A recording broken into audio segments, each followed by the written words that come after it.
All right, so good afternoon to everybody that's watching. It is happy Friday and happy snow day. We have snow across the state of Arkansas, and it's absolutely a beautiful sight to see.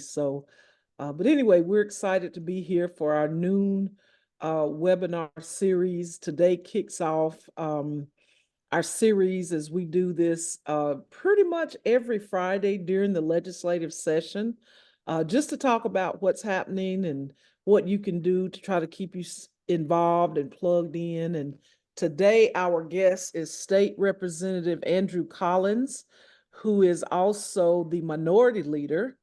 And Representative Collins, we are so glad to have you join us today. How are you? Thank you. I'm great. I appreciate you inviting me on. It's kind of an exciting, unusual day here with all this snow. We've been having a lot of fun Yeah, getting out in a little bit here in my house.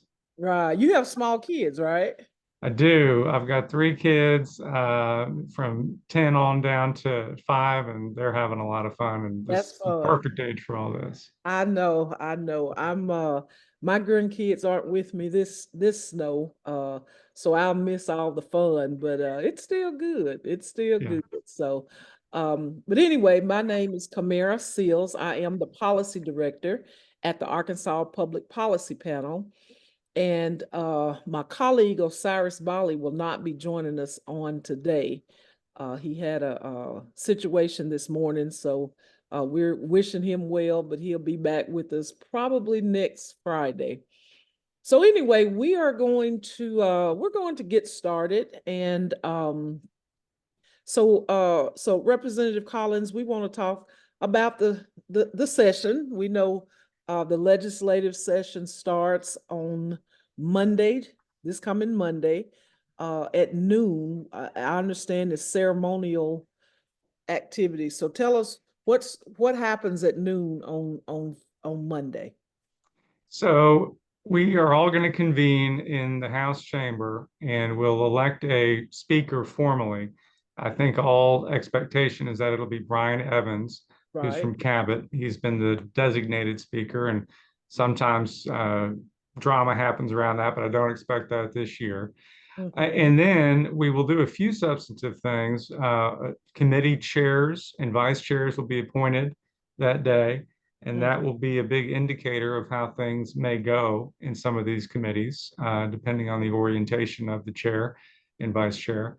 And then select and joint committees will also be appointed. And those are committees like public retirement, energy, and advanced communication and information technology. So they're important committees. They're not the regular committees that meet on a weekly basis or bi-weekly basis during session or semi-weekly. I'm not sure. Anyway, but Right. they are important committees. Particularly retirement deals with a lot of issues that affect a lot of people. So then we'll have the swearing in formally with the Senate, and members' families will be there, and it's just kind of a pretty low-key event on Monday.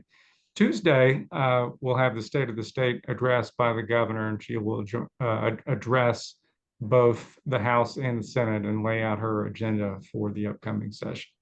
Okay, great. So on Monday and Tuesday, let our viewers know how the public can be engaged in that process. Yeah, it's, the Arkansas legislature's website is a really useful resource. I wish it were a little bit more user friendly, but if Mm-hmm. you spend some time on there, everything that you really need to be an engaged citizen is there on that website. Right. It can show you, and with regard to the first 2 days, you can watch the proceedings live on Mm-hmm. that website, or you can watch them later. All the videos for all public meetings are saved on that website. Right. So if you familiarize yourself with that and you just Google it, and that'll get you there. Right. There is a link. I'm not sure exactly where the We'll link put right it, now. we'll make sure we get it in the on our Facebook. We'll make sure we get it in there so Yeah, people as they watch this can go back and have access to it. But you're good. right, it's a good website. There's a lot of information on the website. And so but also people can show up in person. They Not can. much seating, but tell us about that. Yeah, and I would say, I believe on day one, there's going to be a lot of members' families there. And I think that maybe the one day that it's going to be tough to get into the upper chambers Chambers. where, so typically you can go in person to see the house in action on the floor, and you sit in the gallery, and you basically go to the top floor of the Capitol. It's public, it's open, first come, first serve, and you can sit and watch things. I Right, believe on day one and day one only, there's not going to be a lot of substantive deliberations. I think that they're trying to keep that for members' families who are going to be coming in from all over the state to see the first day and watch their family member get sworn in. But after that, once we start looking at substantive bills and start debating things on the floor, and really that'll start pretty quickly into the latter part of this week and pick up. You're welcome and encouraged. I would encourage you to come down if you want. The House will gavel in on about 1:30 on most days. Although again, you can check the calendar, which is on that website. Make sure that you've got the right time and location for all meetings. Senate, I believe, in the past has come in around 1. That may change. They can right, kind of set their schedule. And then, of course, we'll have committee meetings in which you're also welcome, and I would say, encouraged, at least by me and people who believe in a transparent and open process, to come down, watch things, and in committee, you can even speak on bills if you're right. so inspired. Great, great. That's good. So let's just talk about the governor's address. So she will address both chambers on Tuesday. What time is that? So we will gavel in formally at 10, and I believe her remarks are scheduled to begin at 10:30. Okay, okay, that's great. All right, so we've got that laid out, and we certainly want to encourage people to participate in the process, and you don't have to be in person. Go to the website. Like I said, we will put it in the comments of the Facebook so people can have the exact website. Um, and later we'll also put in the numbers for in session, because we want to talk about not so much on this webinar, but we will be talking about how people can be engaged and reach out to their legislators and lobby for bills that they want to support or try to stop or things like that. So we definitely want to empower constituents to be as active and involved in the process as they want to be.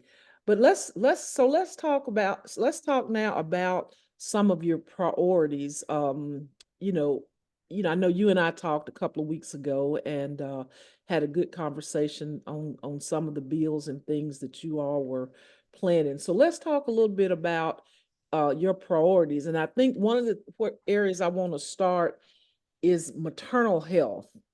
Uh, we've heard the governor express support uh, for improving maternal health in Arkansas, and we know the Democrats and the Republicans are talking about that. So sounds like that might be maybe a silver lining, if you will, in this 95th General Assembly. So talk a little bit about your plans around maternal health. Yeah, I think that has been a stated priority of the governor, legislative Republicans, and legislative Democrats. I think that the real question will be, are we going to really meaningfully address this issue, or are we going to pay lip service to the importance of it, but then not do the things we need to do to actually make a dent in this problem? Mhm. Arkansas is worst in maternal mortality of all 50 states. It's a serious problem and it's going to take serious solutions. And in some cases, it'll take investment. Some of these things you just can't do by changing policy. You need to make sure that there's actually a little bit of oomph behind it.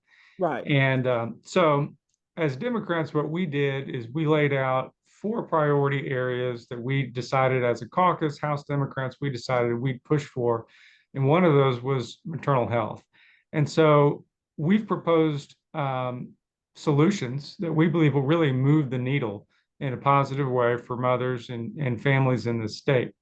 Um, we want to put some pressure on the governor and legislative Republicans to make them aware that, we know that there are some things out there that will work. And we've even given you the bills. Here they are.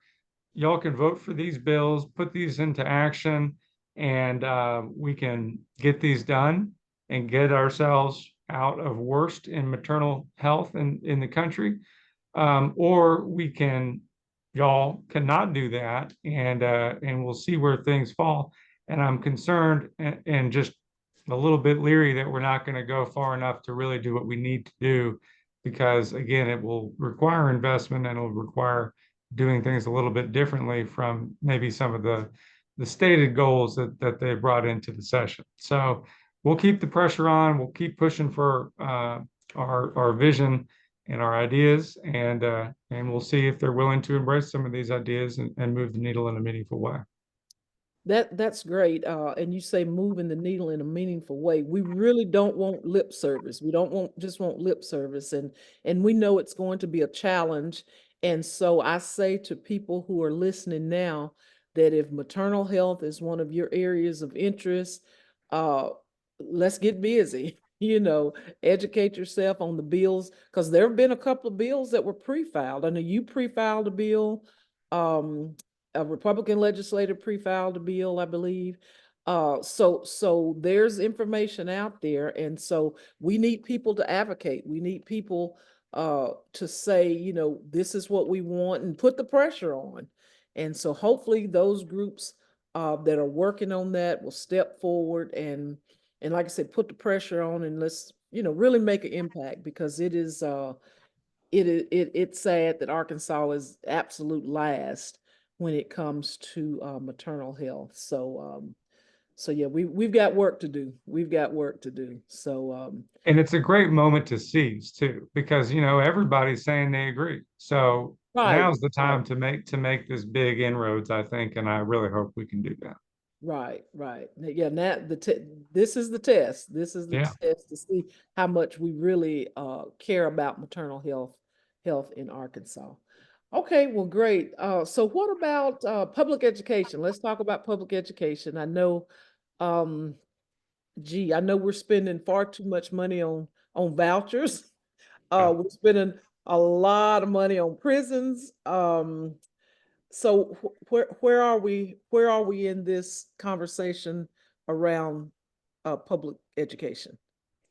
So public education, I think, we certainly believe is really one of the most important things that the state is obligated to provide to all citizens. And so um, we have to make sure our public education system is strong, and we can't undermine it with programs and policies that weaken it. And I believe that vouchers as a public policy weakens public education because it takes public dollars and sends them to private schools. And I think that's something that we all share as House Democrats. And so we need to continue to have the conversation about vouchers. Vouchers were introduced in the previous legislative session through the Learns Act. Um, it is not the end of the conversation. And I think we need to continue to have the conversation about, are vouchers working for the state of Arkansas? In other states where they've been introduced and put into practice, the outcomes have not been very good. And that should be the first test. And we need to continue to test um, the model and make sure that the outcomes are what people expected when they put these into practice. Like you mentioned, the cost. We're looking at potentially spending around $275 million on vouchers this year. That money comes from somewhere else. Either it's coming from public schools or it's coming from other things that we need to be doing as a state. And so, should that public money be going to private schools primarily in Little Rock and Northwest Arkansas? Because there's not a lot of private schools in a lot of places in the state. They all go to public schools. It's 95% of Arkansas kids are in a public school. So a lot of the things that we're talking about with regard to public education go back to this issue of, let's continue to make public education our focus. And let's not go down this rabbit hole of vouchers, which does not have a good proven track record. which costs the state a lot of money, and which at the end of the day is going to put 95% of Arkansas kids in a worse position because they're in public schools, which are being neglected. So that's not the only thing we're talking about with regard to public education. Um, Democrats introduced originally the proposal to increase teacher pay to $50,000. That was adopted into the LEARNS Act. We're glad about that. We would have done it differently, increased the pay scale all the way up as opposed to just the minimum, which leads to salary compression, but that's a different story. We're continuing to have conversations and trying to bring to the forefront the fact that we need to make teaching a profession that's attractive and that rewards and values teachers. Otherwise, we're not going to be able to recruit and retain them. So, allowing teachers to engage in collective bargaining, restoring the Teacher Fair Dismissal Act, those are important things that would improve the teaching profession, which unfortunately we're seeing people leave the teaching profession to go to other states or to go to other professions. We need to reverse that trend. We need to make Arkansas a great place to be a teacher. And we've proposed some things that would go some distance toward doing that. And the final kind of bucket that we're focused on is higher education. That's going to be a big topic of conversation in our legislature. I think there are a few different things being floated by the governor and legislative Republicans about reforming that. I'm sure we'll talk about that later. Some of the things that we're focused on are making sure that we don't uh, abandon higher education, traditional higher education, sciences, arts, a balanced approach to higher education. Career training is important, but we can't do that at the expense of educating people in the skills that they'll need to thrive in all kinds of different jobs and in all kinds of different careers. And that's what we're trying to make sure that we continue to focus on. So Mm-hmm. one of the things we proposed would make sure that if you, as a family, make $90,000 a year or less, you have 2 years of tuition-free higher education, whether that's at a community college or at a four-year institution. Oh, We would that's also, awesome. That's yeah, I awesome. mean, I think Yeah, that's other great. states have done something like this. Colorado's Yeah, done this. We yeah. could do this. And that's needed in Arkansas.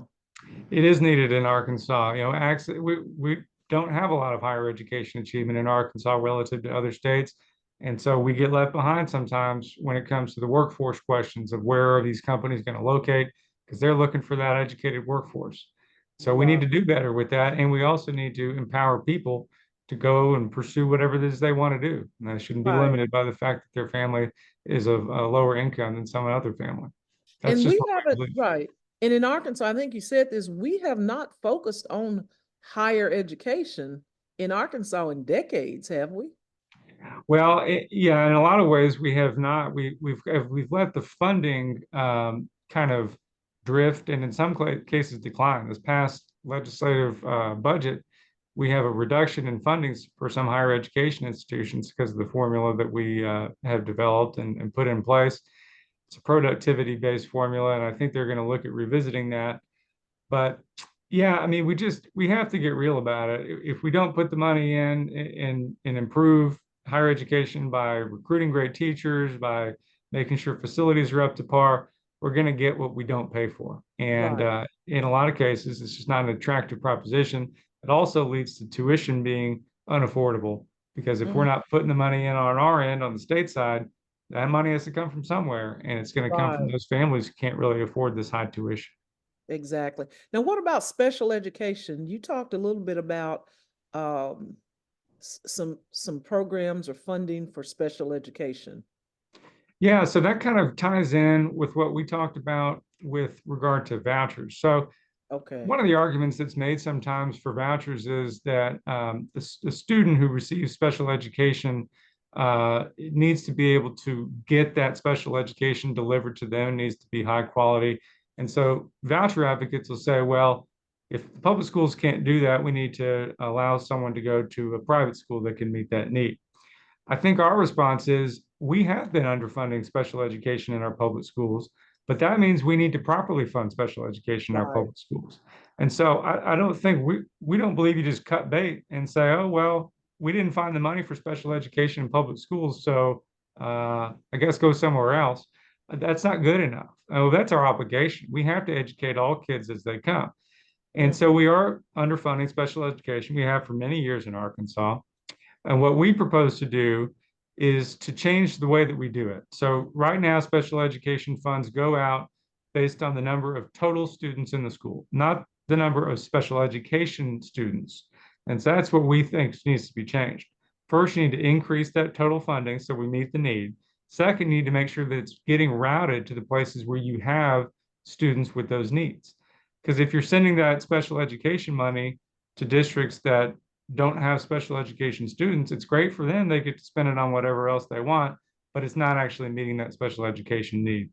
So we think that by meeting the need and by making sure it's getting to the right places, we can actually address the special education underfunding in this state and take away one of the big arguments for vouchers uh, that you somehow need to go to a private school if you've got special needs. That should not be the way it is in Arkansas.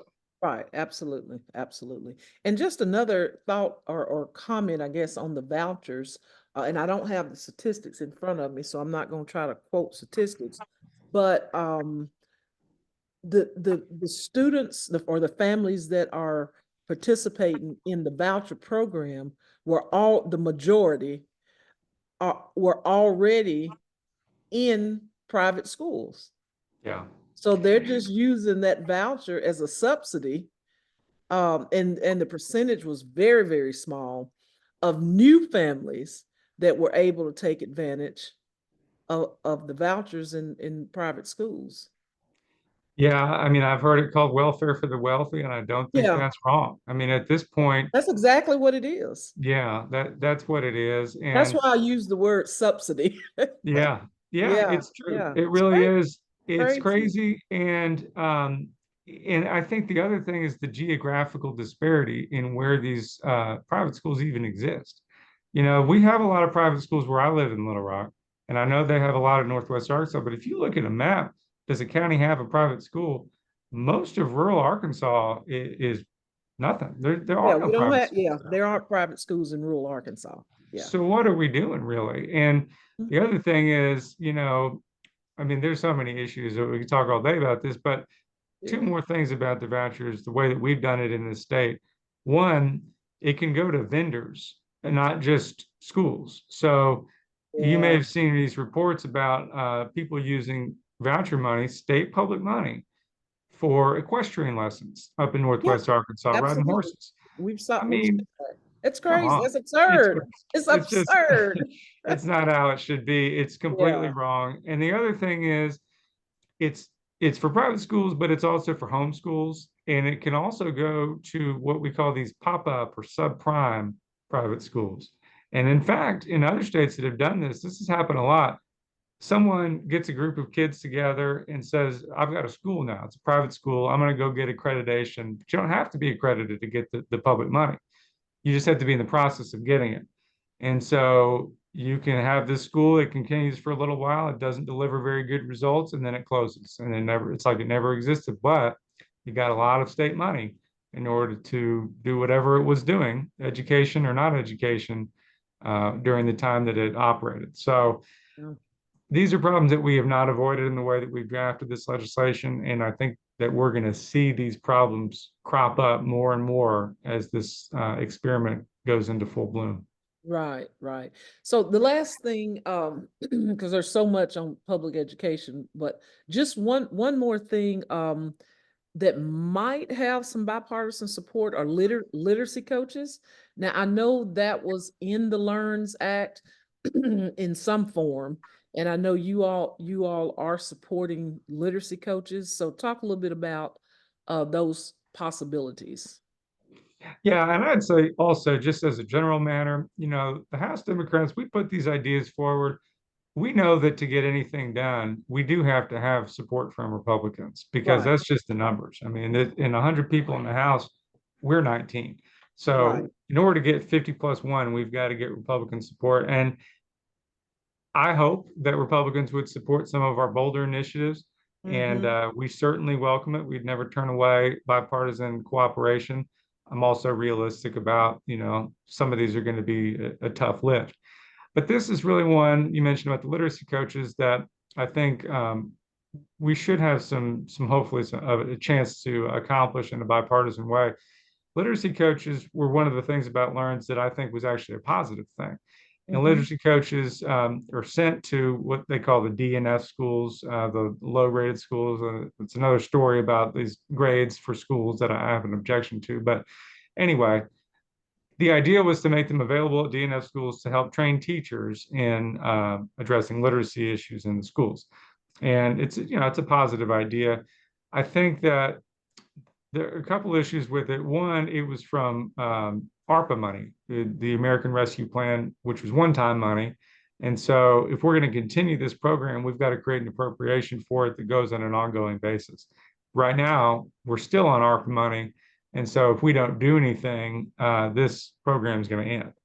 And two, we just didn't have enough to address all of the need in all of the schools, So the idea was to make sure that all the DNF schools had access to a literacy coach, but we didn't quite get there. So our proposal is let's make sure we get all the way there and let's make it permanent funding so that they can continue. And if it's something that works and something that helps people, we can make sure it goes on beyond the ARPA funds. Great. So let's pause here. If anyone has questions, if you're watching Facebook, put your comments there, your questions for Representative Collins. And if you are on the Zoom with us and you have questions, go ahead and put those questions in the chat. Okay, so this is time to get your questions answered. So let's talk about the next priority, mental health.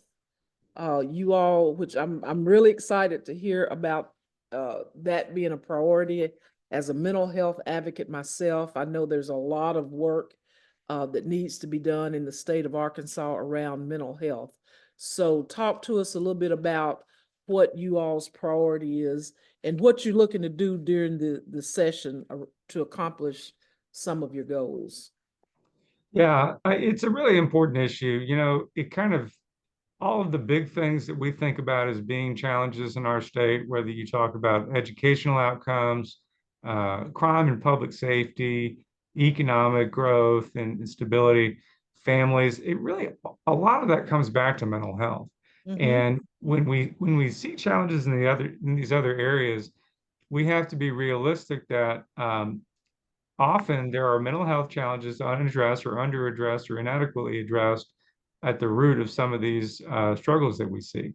And so it's kind of been one of these things we've kicked the can on down the road for many years, if not decades, if not forever in the state. Mm-hmm. A But very long time. I know very that. long time. Very long time.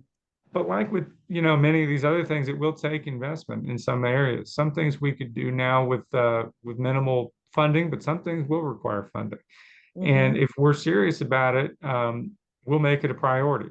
Mm-hmm. With all of these things, and this is a general comment, and I'll talk about some of the specifics, but with all of our priorities, some people will say, and they've said to me, well, we just don't have any money for this. We're all taken care of. We spend all the money. Well, that's a choice. We've spent the money on tax cuts for the wealthy. We've spent the money on a prison that's upcoming here. It's $1.5 billion now. We've spent the money on vouchers. We don't have to spend the money in these ways. These are choices that we make all of the time. Right. And I think the funding is there. It's just, is that going to be our choice? Is that going to be our priority Yeah, to? that's it. What is the priority? Yeah. What Yeah. is the priority? That's right. So. So, yeah. But anyway, with regard to mental health, a couple things. One, we don't have enough mental health professionals in our state, and the ones that we do have in our state oftentimes are not taking some of the patients who need mental health services the most, and those are Medicaid patients who are, if you're on Medicaid, typically you're lower income, and it's because we don't reimburse enough. We try to do it all on a shoestring in our state. And I understand the goal is to save money, and maybe there's ideological goals as well. But if we shortchange our reimbursements to doctors and nurses and other mental health professionals, we're going to, of course, get what we pay for. And Right. that is big areas of the state where you can't find someone to help. You can't find a behavioral health specialist to help you. And if you can, and you're a Medicaid patient, they might not take you. In fact, they might not take you if you are an insurance patient at all. You might have to pay out of pocket if you want to see Mhm. somebody, Mhm. because if you charge someone who can pay out of pocket, you get paid more. And I don't fault the healthcare professionals. They're trying to survive in a competitive environment. I do think that our role as a state is to make sure that these reimbursements are adequate from our end. We're doing all we can do to make sure that we have a functional system. And right now, it's not a functional system. So that's one big area that we propose some reforms in. There are some other things that are a little bit more specific. One is kids, and this is a big area, but kids' mental health, they need a little bit of extra care because they have extra challenges. We propose comprehensive health education in all K through 12 schools so that by the time student gets to high school, they get a good quality education in all the kind of issues that they'll need to deal with, whether it's drugs, whether it's mental health, suicide, reproductive health. You know, we've got to be realistic about the challenges they're going to face and make our Right. education system meet Mhm. the challenge. There are also some things with online access that there are two good bipartisan bills that are on the federal level: the Kids Online Safety Act and Children and Teens Online Protection Act. Uh, it's hard to get anything through Congress. Those have been stopped in Congress. They would make kids safer online without, you know, unduly restricting free speech. They're just some kind of Right. basic reforms we can do to take care of these real high saliency areas. And so we would propose a state version of both these bills. And if the federal bills ever do pass, great. It'll just kind of mirror what we're already doing in the state if these pass on the state level. But we've proposed these. And the other big issue that we want to draw attention to is we have a huge logjam in our state county jails. And a lot of that is people waiting for pretrial examinations before they can even stand trial regarding their mental fitness to stand trial. The reason this logjam exists is that you have to get this done at the state hospital in Little Rock, which is completely full and has a wait list. Right. Most states have a network of state hospitals where, not just justice involved people, but other people who need to go get treatment at the state hospital can do that. We just have one. It's completely overwhelmed. So what we propose is a second state hospital. Not only would we be able to serve more people and get that logjam moving, when we do that, a couple things. You have people languishing in jail for a long time before they even stand trial. That's a human disaster. It is humanitarian disaster. I don't think that Right. anyone thinks that's okay. They shouldn't be in Right. jail as punishment. Right. And when you haven't even seen the trial yet. And two, it's expensive. I mean, you've got counties, your tax dollars going to house people in jails when they haven't been convicted of anything, just because we can't get our act together with our state hospital system. So I think that there are other things afoot with regard to dealing with that logjam, and I would probably support most of that. But I think really the thing that's going to get things moving is going to be that second state hospital. And I hope we can do Yeah. that. That sounds great. And I'm so glad you all are working on some solutions to this because this has been a long time problem in Arkansas. So we do have a question from the chat. It says Arkansas is in a child care crisis with the cost of quality care care far exceeding what families can afford. Are there any proposals floating around that can help families afford childcare?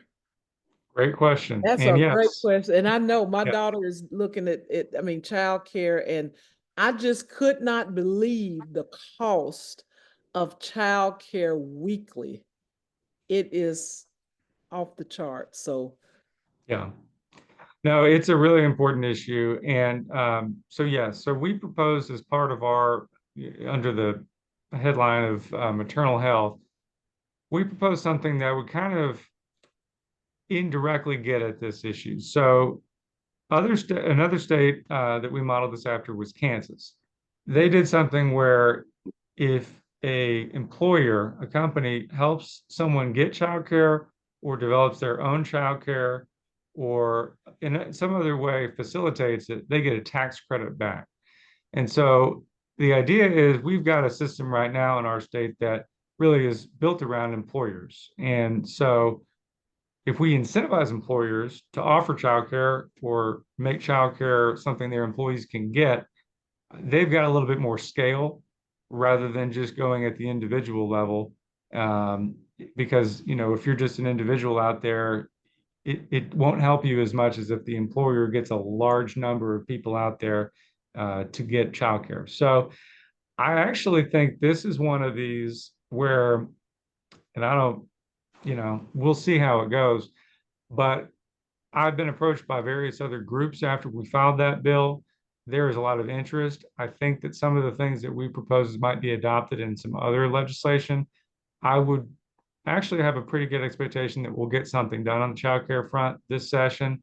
I'll continue to work on it, obviously, and we have to take the votes. You never know how things are going to go, but Right, I exactly. think there's interest in an approach that uses tax credits to get that moving. Because obviously, no question that what you said is right. I mean, Yeah. it's really expensive and it's scarce, and it leads to all kinds of things. Not only it's just kind of all these trickle down effects. It's hard for people to take jobs and to keep jobs and to get the hours they need when they can't find adequate childcare. And it's Exactly. also disadvantageous to the kids because, a lot of Mhm. times if you've got a quality childcare, that can be really beneficial in an educational way, even if Right. it's not a formal school. So all kinds of benefits to that, and I certainly support it. Okay, great, great. So let's move into your fourth and last priority, defending democracy. That's a big one. All of these are big. I don't want, yeah, all of these are big. They're all important. Um, but let's talk about defending democracy. This is critically important. Yeah, Yeah, in yeah, this day and age. And I'm excited you all because at the panel we're doing a work around that. We've defeated some bad ballot measures and we're pushing for good ballot measures, and so we're actually having conversations now around protecting democracy, and trying to defeat uh, bad bills or bad things that are going to be coming out to challenge direct democracy. So, talk to us a little bit about what you guys are doing around that. yeah. It's a big topic, and I think we're moving one direction, and I think some people are moving a totally different direction, and you alluded to that. And I'll talk a little about both things that are happening. So when we say defending democracy, it's a few different things are under that umbrella. One is voting in elections. Um, you know, it's kind of a few different things. On the one hand, we just haven't modernized our elections Mhm. and made it accessible for people. And I think some of that is probably just good faith, but ineffective governing Mhm. to, not allow, for example, online voter registration. I mean, Right. most states, over 40 states already do this. They have not had a lot of problems, if any, certainly nothing widespread. We could do it very easily, very inexpensively. Right now, we make you write out a form and mail it in, and that's just it ends up making it harder for people to vote, lawful voters It's to be able to vote. archaic at this point. It's With archaic. all It's the kind of silly. technology. Yeah, yeah. I think Get Loud Arkansas has been working on that for a Yeah, while, haven't they? Yeah, yeah. they have. There have And been and groups others, I'm engaged. sure. Yeah. Yeah, and it's one that I brought as a bill last session, Yeah. and it came up in a similar form the previous session, and it was sponsored by a Republican. So it shouldn't be a partisan issue. Um, we have a new Secretary of State, and Secretary of State has a lot of influence around these voting issues. So we'll see. Maybe Yeah. the Secretary of State will be more open to some of these, but um, online voter registration is one thing. Same day voter registration would be another thing. Mm-hmm. Removing the requirement that you have an excuse to get an absentee ballot. If you want to vote absentee, you should be able to vote absentee. Right. Now, You is know, that the one for just people that are 65 and older or just anybody? so there's two different versions. So there's one version that we filed as part of our kind of caucus plan to allow that for anybody. And then I believe David Whitaker filed one that would be 65 and up. And you'll Okay. see things like this happen where we start with what we really would love to see, and then Mhm. sometimes a more modest proposal comes out, and maybe that'll get legs because, Right, if you've right, got people right, 65 and up, they may not be disabled by the definition in the law, but it's hard for them to get out to the polls. So let them right, mail out a right, ballot. I mean, I just, right. again, And the it's more thing about about it, customer service. right, and the thing about it, this should not be a partisan issue. No. This is voting. I mean, Republicans, Democrats, everybody. So Yeah, it's absolutely. not partisan. So that's the part I don't I mean, I hear them, but it just makes no sense. We want No. easier access to the ballot and to registering. So, but it's for everybody. It's for everybody. And, I think that maybe some of these things came out in 2021, right after, all of the events of the 2020 election. And I think at that Right, time, right, there was a lot of emotion and there was a lot of maybe misunderstanding about some of the things that were happening in our elections. Maybe things have cooled down a little bit on that front, and I'm hopeful that we can be a little bit more sober-minded in how we evaluate things. Election security is obviously important, and I think we want secure elections, but we don't want to use security as an excuse to deny people their right to lawfully vote. right. And to that end, we would propose repealing one of the bills that came out of the 2021 session that I think makes very little sense, which is making it a crime to bring somebody water while they're waiting in line to go vote. It Still just, can't figure that one out. I can't either. I can't either. And we already have an electioneering law that says that you can't be trying to convince someone to vote for a candidate or an issue within some range of the polling place, but that would stay in place. That's not Right, what this right, is. This is just right. about being there, and you could have a purpose that's valuable, and bringing someone a food or accompanying someone, and you're not allowed. And not only not allowed, it's a crime. It Yeah. just goes way too far. Crazy. Yeah. So voting in elections is a big category. There's the other things that we're focused on within this sort of umbrella of defending democracy are direct democracy, as you mentioned. One of the bills we proposed would reverse what we recently did, which is to say that you have to have signatures from a majority of voters in 50 counties rather than 15 in order to get something on the ballot, which we believe is unconstitutional because the Right. Constitution says 15. Right. And Right. so this Isn't that still tied up in court, or am I wrong? still tied up in court. Okay. Yeah. And, and I, I will see. I find it maybe unlikely that we would reverse what we just passed, coming into this next legislative session, but maybe people will have seen the light on this issue and decide that they want to repeal it. Right. Um, and the other thing is freedom of information and kind of empowering people. So I do Yeah. think that we're going to see a lot of discussion about the Freedom of Information Act this session. There have been a lot of efforts to chip away at it. What we proposed is a constitutional amendment, very similar to the one that was proposed popularly and did not get the signatures. We proposed to refer one that would essentially enshrine our current Freedom of Information Act into the Constitution so that it's more difficult for politicians to mess with it. Right. Right. We think Now, it's important. yeah, didn't that one get some bipartisan support? Quite a bit of Yeah, bipartisan support, didn't it?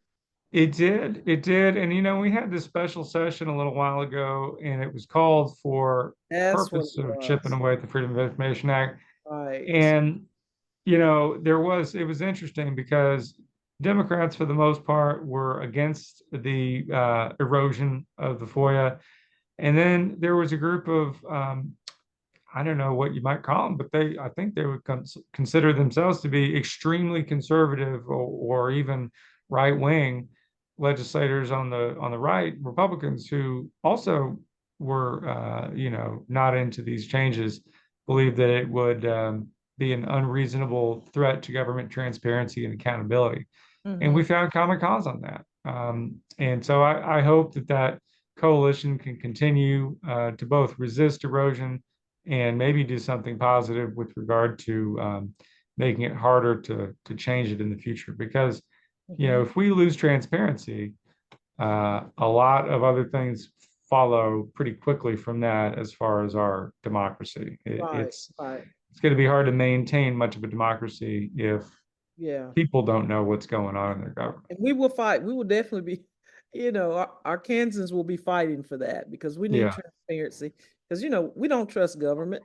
that's right. That's one of the I'm good gonna things just about say it. Arkansas. We don't trust government. It's Yeah, in they're our not gonna do DNA, right. right? We joke, and for good reason. Right, and for good reasons. We need Right, to keep an right, eye on things and don't let the right. fox guard the hen house, so to speak. Exactly. And let me just throw this in. Some people who aren't familiar with our nonprofit think we are part of a government because our title, we are the Arkansas Public Policy Panel.